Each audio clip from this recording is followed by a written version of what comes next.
Hello everyone, a very good evening to all my viewers, to all my dear students and my dear friends.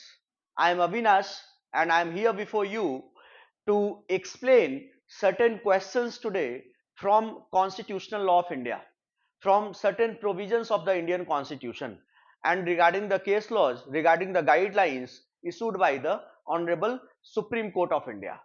Right. So guys, let us discuss today the first question, that is that in which of the following cases the Supreme Court has issued specific guidelines regarding arrest. Arrest के respect में supreme court ने किस case में special guidelines issue किया है। इसके options हैं Vishakha versus state of Rajasthan, AR Antulay's case, DK Basu versus state of West Bengal and the fourth one is Nandini Satpathy case. देखिए, आप सब लोग जान रहे हैं कि विशाखा का केस में sexual harassment at work places, इसको लेकर के गाइडलाइन दिया गया था। इसका जो करेक्ट आंसर है वो DK Basu versus state of West Bengal का केस है।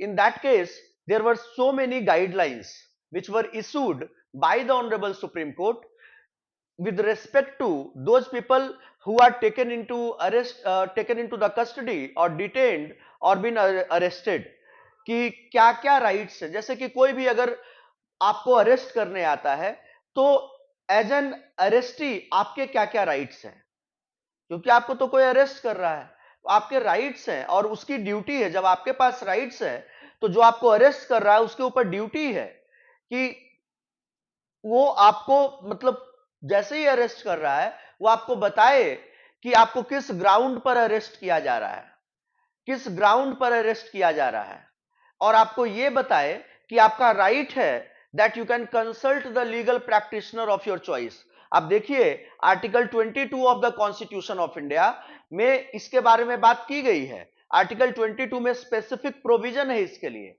And at the same time in the case of DK Basu versus state of West Bengal, it was very clearly held that the rights of arrestee must be protected.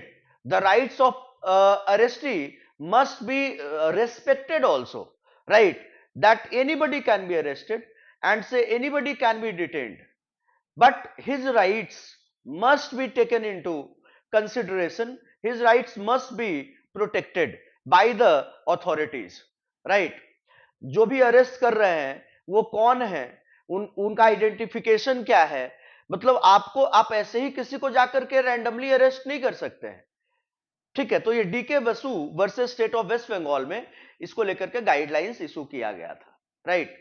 Now my dear students, let us move on to the next question for today and that is protection in respect of conviction for offenses is the essence of which of the following articles of the Indian Constitution?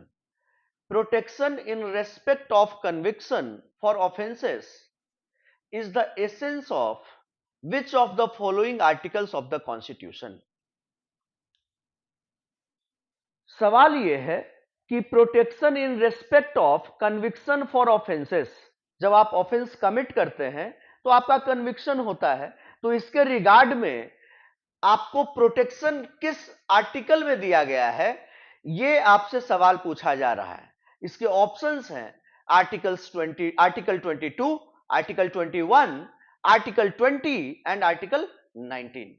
My dear viewers, आप सब लोग जानते हैं कि article 22 में आपको जो अभी मैंने बताया कि arrest, detention, preventive detention, punitive detention, इन सब के बारे में जुडिशियल मजिस्ट्रेट के सामने प्रोड्यूस करना है 24 घंटे में excluding the time of journey.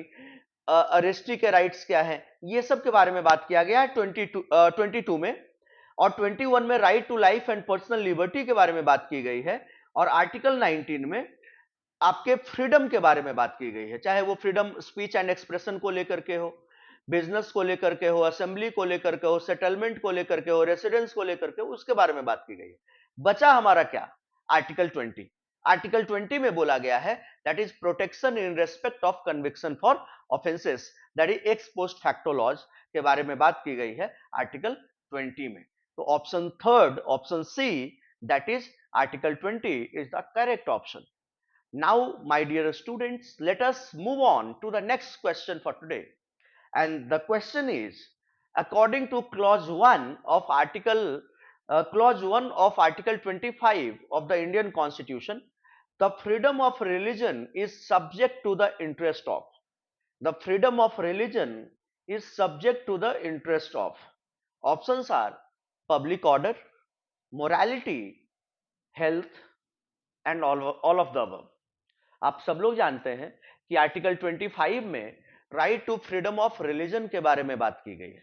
और right to freedom of religion जब आप पढ़ते हैं तो उसमें तीन तरह के एक्सेप्शंस हैं, तीन तरह के रेस्ट्रिक्शंस हैं, जिसमें कि आपका right to freedom of religion को सस्पेंड किया जाता है। And they are public order, morality and health, जो कि आपके ऑप्शन ए, बी और सी में दिया गया है। ए, बी और सी में दिया गया है। तो जो आपका करेक्ट ऑप्शन है D, all of the above, all of the above will be the correct option, right.